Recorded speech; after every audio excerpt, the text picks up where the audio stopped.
We know the guys that had the Atropa contract.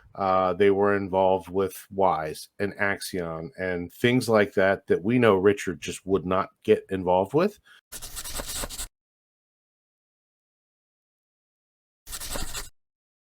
But that's actually what you just said is a great segue to pDAI, actually. So in terms of things that are pumping and has a lot of excitement going on around it in PulseChain, pDAI obviously has. I know B Roots has kind of been the king of that, but there's been a lot of other people out there too, for sure. What do you think, Ewok? So forget like pegging or anything like that necessarily, but again, the chances of it getting to $1, how much that really matters, what you think is going on now behind the scenes, since we heard today that Atropa renounces their ownership actually of pDAI when they had been minting it before. I there's a lot of I don't think there should be any drama, but whatever it is, what it is, it's the market. But people referring to people that are not wanting to get into pDAI as Pulse Maxis. I think it's good that there's something on the chain that people are excited about right now. I don't care what it is. That's fine. Yeah. I have no issue with that. I guess what my take is in terms of actually investing and putting money in it right now. And you could even tell me like what the probability may be that it gets to $1 and a lot of the things that B Roots has been talking about. I don't doubt that some of them are true. But here's why, for me personally, it just hasn't made sense to get involved. And I think this is probably what a lot of people share the sentiment of. A lot of us at different percentages, at different amounts of money, clearly are like very down right now and are maybe being aggressive in their buy orders. So maybe we're putting as much money as we can into the market right now, but being conservative in what we're buying and really just wanting to buy the core tokens, for that feeling of safety. To me, that's just where I'm at. I just, until I had my goals reached, and I understand somebody like B Roots has everything he likely already wants, so he's going to get into this. I totally understand that. But for a lot of people, it's like they have no business maybe even messing around in anything that might carry any level of risk opposed to the risk we're already facing right now. So to me, it's just kind of like I still want to just be acquiring the core positions and the core tokens. So first off, I'll let you respond to any of that. And then I had another point about, what Richard Hart's kind of said in the past about stable coins on PulseChain. Well, yeah, as far as DAI goes, I see it as another meme coin for those who are trying to push it off as a eventual stable coin. I don't think it can be stable ever. There's too many things against it. It doesn't have an oracle. It doesn't have the collateral. With Atropa, renouncing the contract, I think there was more than one contract. Actually, I think there were 4 contracts, but either way, we know the Wizard of Oz was sitting behind the curtain, pressing the buttons, kind of thing. Right. Fine. That's fine. There's nothing wrong with that. If somebody was keeping it active and buying up supply and matching it with liquidity pairs, things like that, so be it. Whatever. Again, I'm not talking badly. I think it's a risk for those who are trying to sell this as a dollar stable coin that's only 0.0001 right now, or whatever it is. It could get to $1. It could, but I really just don't think there's anything to peg it there. There's not enough backing. There's not enough things that can do it. And I think they're wasting I don't want to say wasting their time. Anyway, let them have fun. Again, right. It goes back to what I said earlier, is if you don't really like it, you don't have to talk about it. I definitely wouldn't push it on anybody new. If somebody wants to play around with it and maybe make some gains, there's nothing saying it can't go up. I think it could if they play it right. And there's enough wash trading, anything can go up. They can manipulate it enough to do that. I just worry that people getting in will think that's something that it's not. and it could get them wrecked.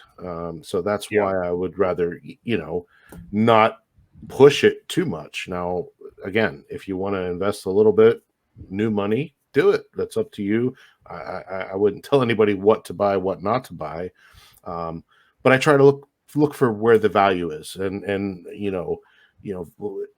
Richard has said it before that price is what you pay, but value is what you get. Well, I'm trying to look for where the price is low on the value that we know what the real value should be. So that's where I'll stick to DCAing, and we'll leave the pDAI for the more degens than me. Yeah, no, I hear you, and yeah, I mean, I'm certainly not going to take any kind of hard stance as to like what is going to happen with it. And again, I don't begrudge anybody that is getting involved in it. I wouldn't, again, yeah, like you said, I wouldn't tell anybody to, and I'm not doing it myself. But hey, if that's what you're into, that's what you're into. That's fine with me, and I'm not going to hate on it. But a video has become popular that's like circulating around. Obviously, there's always old Richard Hart clips that are being shared and stuff like that. But he's being interviewed by Wendy O, actually, talking about making a stable coin on Pulse. And he basically says that he doesn't want to give away all of his tricks, which is Right. pretty much a quote.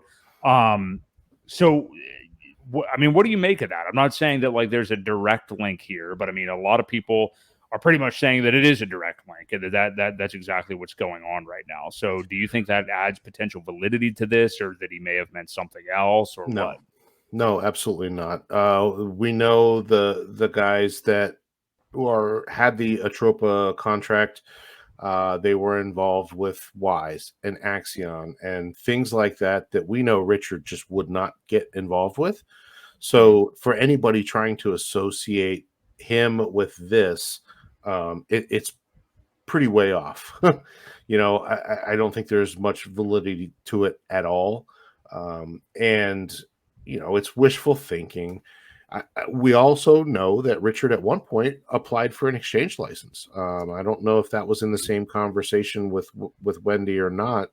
I think it was, if I remember correctly. He also had said that he applied for an exchange license as well.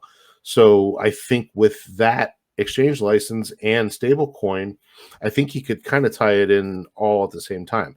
That was my interpretation of it when he said it then, is that he didn't want to divulge, obviously he doesn't want anybody front running him on things, um, and we're going to have stable coins. Eventually we have the Coast token now. Yeah. Once Liquid Loans launches, we'll have another one. Is there a third one? I don't, other than the wrapped ones, I don't. Right. I don't remember. Yeah, I don't think there's another like kind of native one or anything yet. Yeah, I don't think so. But there's a lot of cool things. For those who are talking about the single-sided staking, they're wanting that, and you've already got that on the PH thing. The PH guys have a sided, I think it's single-sided staking. I think it's also on another platform. I can't remember the name of it right now, but it's out there as well. So there's things out there that everybody wants, that are either here, coming, or I don't know. On their way. We're getting there. It's Yeah. all the development stage. So we got to take it one day at a time, not rush things, and hope for things that really aren't. And I think that whole theory of Richard being behind the pDAI thing was just a far-fetched dream. Well, and that's kind of like what you just said about waiting for some things to be developed. And I heard some a growing conversation right now in this boring time is like, what? Why hasn't Liquid Loans launched? Why hasn't Power City launched? Why hasn't these different things people are waiting for? And plain and simple, you don't want Liquid Loans to launch at a time where it's continuously going down, or you get everyone liquidated. It's a bad time. It's not the right time to launch. You want to do that at the beginning of the bull market, when people can collateralize and have a good time with it. Whereas if everybody did it now, they would take out loans. they wouldn't have enough to collateralize, and they would get liquidated, and that would be bad. And then, can you imagine all the people saying, just the bad things about it? It's not good. So they're doing the right thing by waiting. That's pretty much what I was going to say. Yeah, like you want to wait until the market starts to come back again. Yeah, and I think that's what we're going to find out that a lot of these end up doing. So keep that in mind.